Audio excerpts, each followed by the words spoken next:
दोस्तों नमस्कार, यह है मार्गदर्शन फॉर सिविल सर्विसेज। मैं अनुराग चौधरी। दोस्तों आज की वीडियो में आप पढ़ेंगे भूगोल और पर्यावरण का अत्यंत ही महत्वपूर्ण टॉपिक आर्द्रभूमियों के संबंध में। आर्द्रभूमि यानी वेटलैंड्स, इसके संबंध में हम पढ़ेंगे कि आर्द्रभूमि संरक्षण के लिए विश्व आर्द्रभूमि दिवस कब मनाया जाता है और आर्द्रभूमियों के संरक्षण से संबंध में रामसर कन्वेंशन या रामसर अभिसमय क्या है, ये कब लागू किया गया था और विश्व आर्द्रभूमि दिवस यानी वर्ल्ड वेटलैंड डे कब मनाया जाता है। इसके अलावा आर्द्रभूमियों का हमारे जनजीवन में क्या महत्व है, पर्यावरण के लिए क्या महत्व है, इसके बारे में भी पढ़ेंगे। तो आइए शुरू करते हैं आज का टॉपिक आर्द्रभूमि। आर्द्रभूमि या वेटलैंड दोस्तों क्या होता है, इसके बारे में सबसे पहले जानते हैं।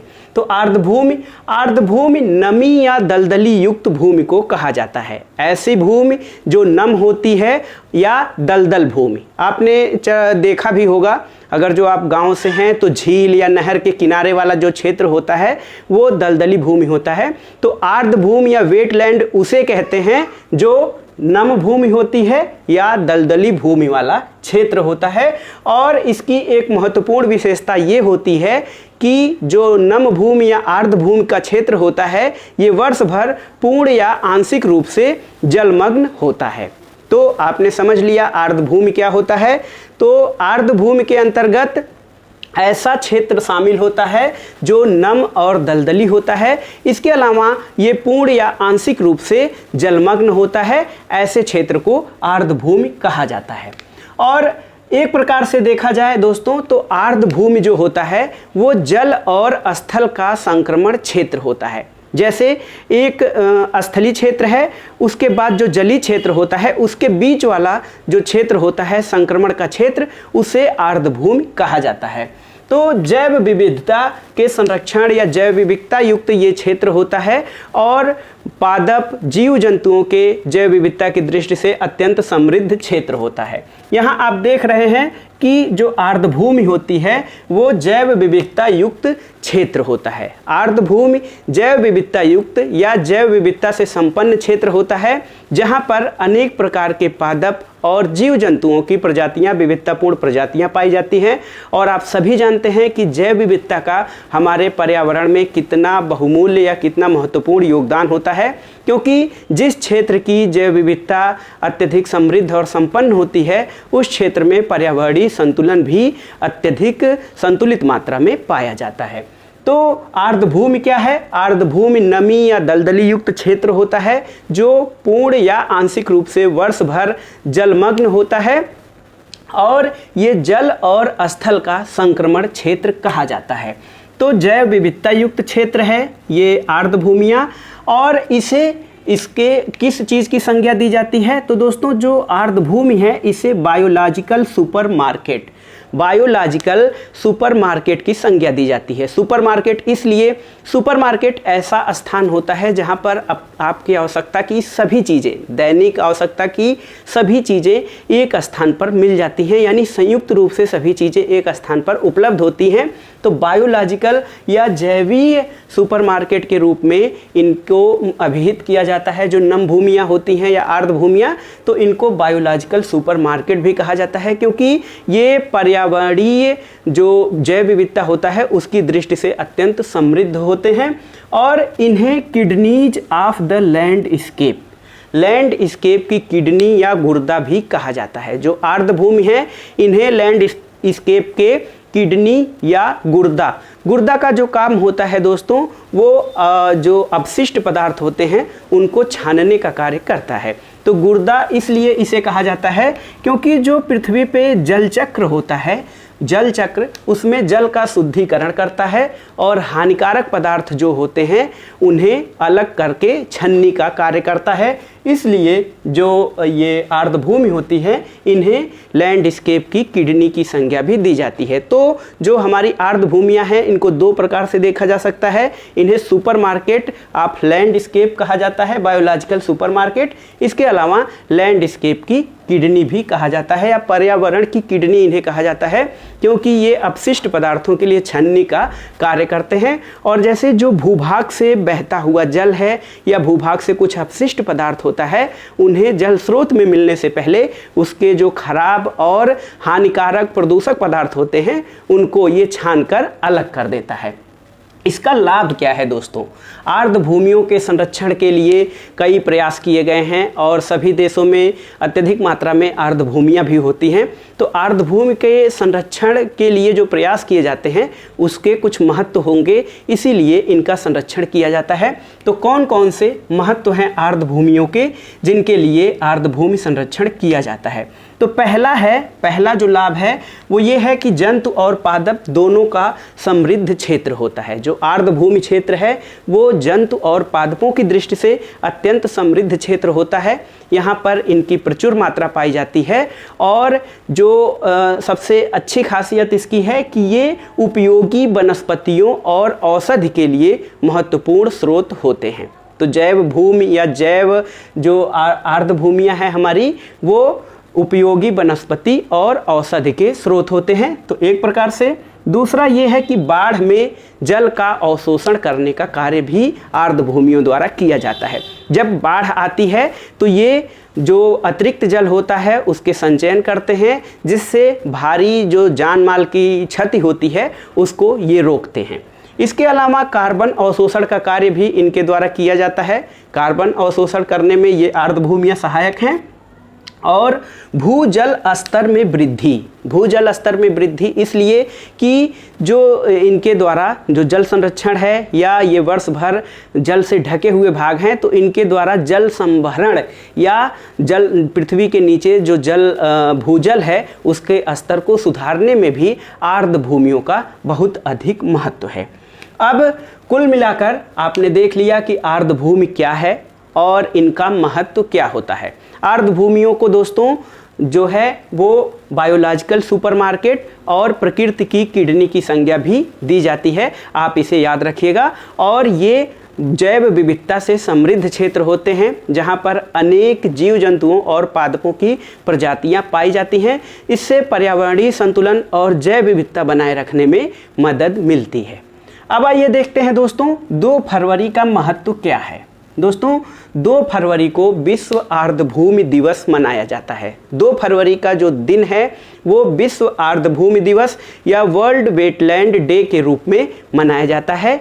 कब से मनाया जाता है और किस उद्देश्य से मनाया जाता है इसके बारे में जानते हैं। तो दोस्तों आपने आर्द्रभूमियों का महत्व जान लिया कि आर्द्रभूमियाँ क्यों महत्वपूर्ण होती हैं हमारे लिए, जनजीवन के लिए या पर्यावरण के लिए। जैव विविधता की दृष्टि से ये अत्यंत समृद्ध क्षेत्र हैं और इसलिए ये पर्यावरणीय संतुलन और अनेक प्रकार के आपदाओं को रोकने में सहायक होती हैं। तो इसीलिए दोस्तों 2 फरवरी का जो दिन है वो आर्द्रभूमि दिवस के रूप में मनाया जाता है। क्यों मनाया जाता है? तो 2 फरवरी 1971 को रामसर, ईरान में एक शहर है दोस्तों, ईरान का एक शहर है रामसर शहर। यहाँ पर 2 फरवरी 1971 को एक अंतर सरकारी संधि या एक अंतर्राष्ट्रीय कन्वेंशन हुआ था। 2 फरवरी 1971 याद रखिएगा। 2 फरवरी 1971 को रामसर या ईरान के प्रसिद्ध शहर, ये शहर कैस्पियन सागर के तट पर स्थित है। यहाँ पर एक अंतर सरकारी संधि हुई थी जिसमें आर्द्रभूमियों के संरक्षण और इनके महत्व के बारे में विश्व का ध्यान आकर्षित कराने के लिए और उनके संरक्षण के लिए ये सम्मेलन आयोजित किया गया था। तो 2 फरवरी 1971 को रामसर ईरान में एक सम्मेलन हुआ था और इसमें विश्व के समस्त या अनेक आर्द्रभूमियों के संरक्षण के लिए, उनके महत्व को दुनिया से अवगत कराने के लिए ये कन्वेंशन आयोजित किया गया था। दोस्तों 2 फरवरी 1971 को जो रामसर संधि हुई थी उसे 1975 में लागू किया गया। 1975 में लागू किया गया था। भारत भी इस संधि में एक हस्ताक्षरकर्ता देश है और भारत जो है वो रामसर सम्मेलन या रामसर कन्वेंशन में 1982 में शामिल हुआ था। आप याद रखिएगा 2 फरवरी 1971 को रामसर ईरान में जो आर्द्रभूमियों के संरक्षण के लिए सम्मेलन हुआ था उसमें 170 पक्षकार देश थे और इसे 1975 में लागू किया गया था और भारत इस संधि में 1982 में शामिल हुआ था। विश्व स्तर पर ये वेटलैंड के संरक्षण हेतु एक अंतर सरकारी संधि है और एक महत्वपूर्ण बात ये कि विशिष्ट पारिस्थितिकी तंत्र है। ये आर्द्र भूमियों को विशिष्ट पारिस्थितिकी तंत्र कहा जाता है और विशिष्ट पारिस्थितिकी तंत्र या विशिष्ट पारिस्थितिकी संरक्षण के लिए ये अंतर्राष्ट्रीय स्तर पर पहली संधि की गई थी। और 2020 में जो आर्द्र भूमि दिवस या वर्ल्ड वेटलैंड दिवस का जो थीम है वो आर्द्र भूमि और जैव विविधता निर्धारित की गई थी। आर्द्र भूमि यानी वेटलैंड एंड बायोडाइवर्सिटी 2020 के वर्ल्ड वेटलैंड दिवस का थीम है। और भारत में दोस्तों राष्ट्रीय वेटलैंड संरक्षण कार्यक्रम 1986 में भारत में केंद्र और राज्यों के सहयोग से राष्ट्रीय वेटलैंड संरक्षण कार्यक्रम जो है वो चलाया गया था, जिसके तहत भारत की अनेक आर्द्र भूमियों के संरक्षण के लिए प्रयास किए गए। अब एक प्रश्न बनता है, महत्वपूर्ण प्रश्न जीके प्रारंभिक परीक्षा की दृष्टि से, जीएस जो प्रारंभिक परीक्षा है उसकी दृष्टि से बनता है कि भारत में वर्तमान में कुल कितनी आर्द्र भूमियां हैं जो रामसर कन्वेंशन के अंतर्गत सम्मिलित हैं। तो दोस्तों वर्तमान में 2020 का जो आंकड़ा है, भारत में कुल 37 वेटलैंड्स रामसर कन्वेंशन के अंतर्गत शामिल हैं। 37 आप लोग याद रखिएगा, 37 वेटलैंड्स स्पॉट जो हैं वो रामसर कन्वेंशन के अंतर्गत शामिल हैं। और अभी इसके पहले दोस्तों अभी 2019 में 10 आर्द्र भूमियों को शामिल किया गया है। इसका मतलब इसके पहले केवल 27 आर्द्र भूमियाँ थी जो रामसर कन्वेंशन में भारतीय आर्द्र भूमियाँ, लेकिन अब वर्तमान में इनकी संख्या 37 है। मैं प्रमुख आर्द्र भूमियों के बारे में बता दे रहा हूँ, लेकिन आप लोग जो 37 जो आर्द्र भूमियाँ हैं, वेटलैंड्स हैं, उनकी पूरी लिस्ट देख लीजिएगा वो कहाँ पर स्थित हैं। और कमेंट बॉक्स में आपको अगर जो कोई समस्या आती हो तो उसके बारे में बताइएगा। जैसे जो जम्मू कश्मीर की बुलर लेक है वो भी इस सम्मेलन में है, रोपड़ झील पंजाब में है, नांगल वेटलैंड है ये पंजाब में स्थित है, लोकटक झील है ये मणिपुर में है, सुंदरवन वेटलैंड है, कोलेरू वेटलैंड, बेम्बनाद और चिल्का जो ओडिशा में है, नवाबगंज उन्नाव में है दोस्तों, नवाबगंज यूपी उन्नाव में, समसपुर और पार्वती अरंगा, ये सभी ये मुख्य वेटलैंड्स, इनका नाम मैंने बताया। लेकिन आप मैप से तैयार करिएगा, जो इंडिया का मैप है वहाँ पे वेटलैंड्स को चिन्हीकरण करते हुए तैयार करिएगा, तब आपको याद रहेगा। एक प्रश्न यूपी स्पेशल से दोस्तों, उत्तर प्रदेश में कुल कितनी आर्द्र भूमियाँ हैं? तो दोस्तों अभी जो हाल में 10 आर्द्र भूमियों को रामसर कन्वेंशन के अंतर्गत लाया गया है उसमें उत्तर प्रदेश की 7 आर्द्र भूमियों को इसके अंतर्गत शामिल किया गया है। ये 7 आर्द्र भूमि कौन है? तो मैं आपको एक हिंट दे देता हूं कि ये सभी जो आर्द्र भूमियां हैं ये पश्चिम बिहार हैं और मुख्य रूप से ये झीलें हैं। आपको एक टिक मिल गई है, आप यहाँ से सर्च करके हमको कमेंट बॉक्स में भी लिखिएगा कि उत्तर प्रदेश की जो 7 आर्द्र भूमियाँ हैं वो कहाँ कहाँ स्थित हैं और वो कौन कौन सी हैं। इससे आपका यूपी स्पेशल के अंतर्गत भी एक प्रश्न तैयार होगा। और ऐसे मोटे तौर पर हम इसको समराइज करते हैं, आर्द्र भूमि क्या होता है? तो आर्द्र भूमि नम भूमि या दलदली युक्त क्षेत्र होता है। ये वर्ष भर आंशिक या पूर्ण रूप से जल से ढके होते हैं, तो ये आर्द्र भूमि है। आर्द्र भूमियों को बायोलॉजिकल सुपरमार्केट भी कहा जाता है। इसके अलावा इसे प्रकृति की किडनी की संज्ञा भी दी जाती है तथा बायोडाइवर्सिटी या जैव विविधता की दृष्टि से ये अत्यंत महत्वपूर्ण क्षेत्र होते हैं। आर्द्र भूमियों के संरक्षण के लिए विश्व आर्द्र भूमि दिवस कब मनाया जाता है? तो ये दोस्तों 2 फरवरी को, प्रतिवर्ष 2 फरवरी को विश्व आर्द्र भूमि दिवस मनाया जाता है। और 2 फरवरी 1971 को ईरान के शहर रामसर में आर्द्र भूमियों के संरक्षण के लिए एक सम्मेलन आयोजित किया गया था जिसके 170 पक्षकार देश थे।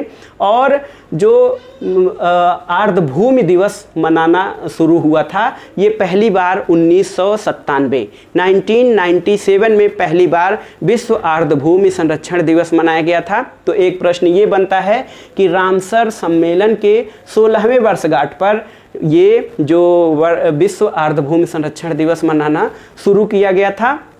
और एक प्रश्न ये बनता है कि दोस्तों राष्ट्रीय वेटलैंड संरक्षण कार्यक्रम कब शुरू किया गया था। तो भारत भी रामसर कन्वेंशन के अंतर्गत अपनी आर्द्र भूमियों के संरक्षण के लिए प्रयत्नशील है। तो राष्ट्रीय स्तर पर वर्ष 1986 में राष्ट्रीय वेटलैंड संरक्षण कार्यक्रम की शुरुआत हुई थी। इसके अलावा भारत में कुल कितनी आर्द्र भूमियाँ हैं। तो भारत में वर्तमान में कुल 37 आर्द्र भूमियाँ हैं।